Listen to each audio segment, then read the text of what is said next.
Dentro de lo que es la información, ¿cuáles son los elementos que usted considera más importantes? Bueno, dentro de la información, los elementos deben de ser la claridad, la confiabilidad, la utilidad, y uno de los más fundamentales para un investigador es la secrecía, es decir, que debe ser confidencial. Muchas veces la información que nosotros manejamos como investigadores pues debe tener esa secrecía para que podamos analizarla adecuadamente. La utilidad, las fuentes, en este caso para mí una fuente abierta pues es la que tiene acceso a todo el público. Una fuente cerrada es la que está más restringida a un sector social, y la fuente secreta pues definitivamente las tienen las entidades de gobierno paraestatales. Entre más confiabilidad nos da es por la secrecía que tiene. Entonces, si nosotros manejamos información que es de divulgación pública, puede ser que la confiabilidad sea muy poca, pero si ya tenemos personal en campo que está haciendo análisis, personal que hace información de gabinete, como le llamamos aquí, llámese internet, llámese revistas, llámese periódicos, y hace una comparación entre ellas, pues podemos sacar una resolución. Pero en sí toda información debe de ser confiable, debe de ser útil, debe de ser oportuna, debe ser clara y sobre todo confidencial. Bueno, ya que vimos los pasos generales, la importancia de la información, ¿qué nos podría decir vamos, como una guía para realizar un planteamiento del problema? Porque a veces como investigadores tenemos esa duda de qué sucede con esto, pero ya cuando queremos aterrizar en un planteamiento se nos complica. ¿Qué nos puede sugerir usted? Bueno, como primer paso en un planteamiento del problema es definir claramente qué es lo que quiero resolver. Siempre que se hace una investigación a través de un método, debe existir un problema. Ese problema lo vamos a hacer en pequeños objetivos. Cada uno de los objetivos que yo planteé para resolver mi problema, debo determinar qué método elegir para poder recolectar información, para poder analizarla, para determinar con qué elementos cuento yo para poder resolverla. Volvemos siquiera a la información. A la información, ¿quién me la va a dar? Yo ya planteé un problema. Mi problema es resolver una situación social o conocer un antecedente que me llevó a un problema económico. Siempre una metodología va basada en resolver un problema. Ese problema voy a generar planteamientos, voy a generar hipótesis, porque a primera vista no sé qué lo generó, no sé qué generó ese problema, solo sé que lo tengo que resolver. Una vez que yo planteo el problema, puedo elegir el método correcto para resolverlo, pero tengo que generar hipótesis. ¿Qué originó ese problema? Y ahí empieza una de las fases de mi investigación. El que lo originó me va a decir, investiga qué lo originó, como una hipótesis, y voy a plantear varias hipótesis. Después, derivado de la recolección de información que haga, voy a ver qué hipótesis es la más viable, la más certera. Que en el caso de esta generación, que ya hablamos de una generación de hipótesis, es ahí donde se me viene a la mente la formulación de las preguntas que nos van a dar resultado a nuestra investigación. Exacto. ¿Qué preguntas debemos de considerar al momento de realizar nuestra investigación? Tenemos ya nuestro planteamiento, ahora ¿cómo vamos a formular esa serie de preguntas? Bueno, la investigación se basa mucho en el método heurístico. Este método heurístico son 7 preguntas básicas, iniciando en el qué. ¿Qué le dio origen a este problema? ¿Cómo lo voy a resolver? ¿Para qué lo voy a resolver?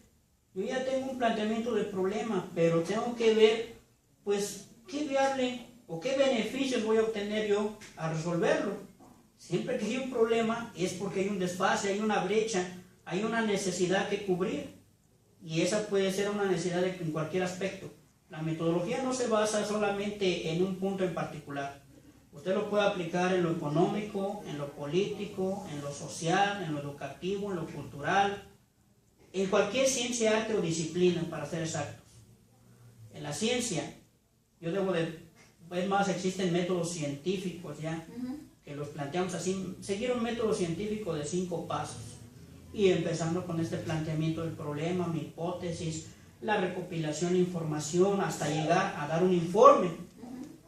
Todo problema debe de dar, en la metodología, un resultado. Yo tengo que justificar mi trabajo, es decir, tengo un problema, lo voy a resolver, ¿qué beneficios voy a obtener con la resolución de este problema? ¿A qué sociedad o a qué número de personas va a impactar? Un investigador, pues siempre estamos muy aislados nosotros en esta parte.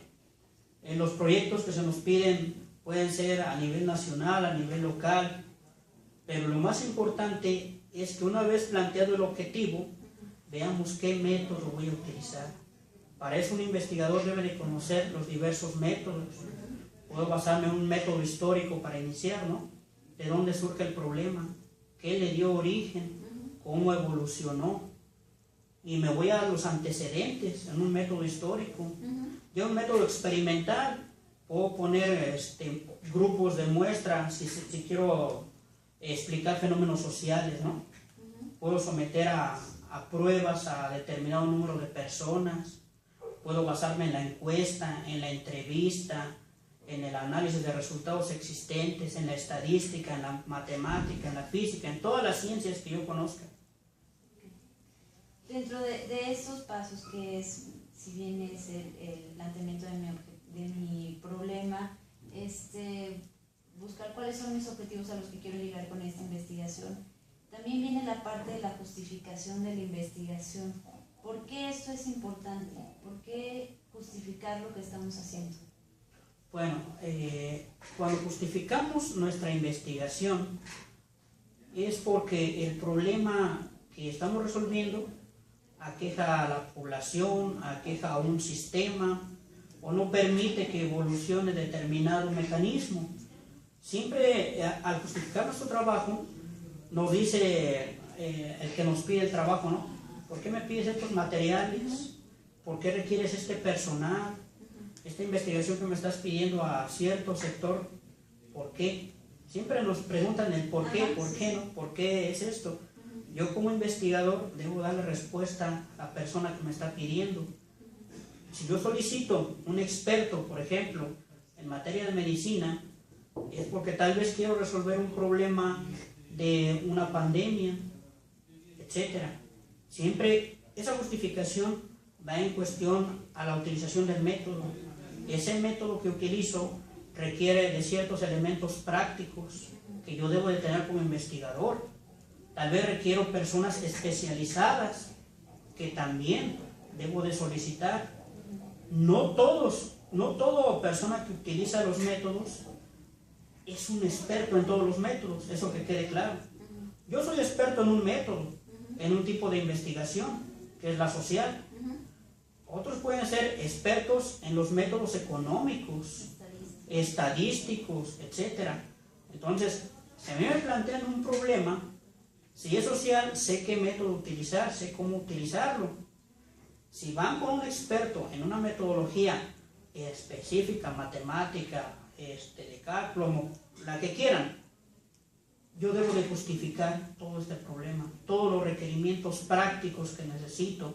Y además, la base de la justificación es qué beneficios voy a obtener al resolver este problema.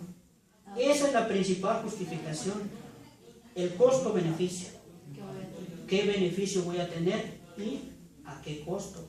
Tú debes de determinar si la investigación que te estoy haciendo te va a resolver el problema que tú tienes y si los requerimientos que yo te pido son costeables para ti en relación al beneficio que vas a obtener.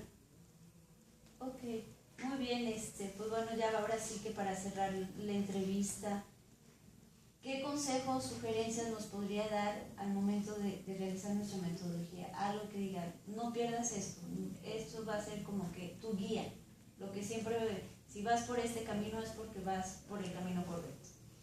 Ok, bueno, todo investigador se basa mucho en la observación, en la descripción, en el análisis, en las probabilidades. Como buen investigador, el consejo que les daría es que nunca se cierren a un solo método, que la investigación puede ser multidisciplinaria y que las fuentes de información que se manejen las verifiquen constantemente, que la información sea útil para resolver el problema y que siempre estemos abiertos a las sugerencias de otra persona, de otro investigador, de otra persona que innove. La metodología es cambiante, aunque sean procesos sistemáticos, donde me dice el método es ese conjunto de pasos, ¿no? Ese conjunto de pasos. La evolución tecnológica, la evolución social hace que estos métodos también cambien. Entonces no hay que casarse siempre con los mismos. Y si se casa uno con ellos, hay que adaptarlos a las necesidades imperantes de ese tiempo. Hay que estudiar constantemente. El problema hay que estudiarlo a fondo para darle una buena solución. Y estudiarlo en todos los puntos que se pueden. Bueno, pues muchísimas gracias, René. Gracias por el apoyo en esta entrevista. No, de nada, y muchas gracias a ti.